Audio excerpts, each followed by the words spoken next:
Si Kapuso Primetime Queen Marian Rivera na excited nang magbalik trabaho pagkatapos ng kanilang memorable family trip sa Dubai. Ano kaya ang mga nakalatag na projects niya sa Kapuso Network? Makichika kay Lars Santiago.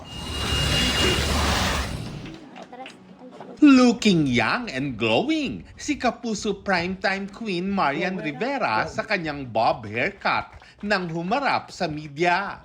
Biro ni Marian nang batiin ang pagiging blooming niya. Because I'm in love. In love na naman. Gusto ko talaga magpagupit. Suportado naman daw ng mister niyang si Primetime King Dingdong Dantes ang kanyang bagong look.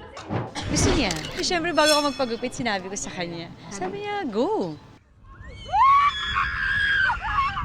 Bukod dyan, masaya ring isinyer niyan ang kanilang recent family trip sa Dubai. Sinadya raw niyan na hindi mag-post o kahit humawak ng telepono para ma-enjoy ang oras kasama ang kanyang mag-aama.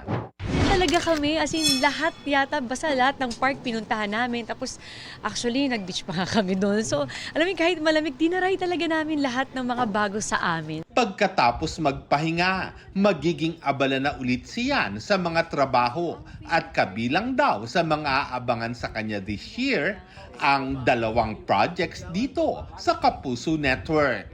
Ang ganda ng offer talaga nila. Ibang concept yung isa, tapos may pelikula din. Mahalaga raw ang time management para kay Yan para mabalanse niya ang career at kanyang personal life.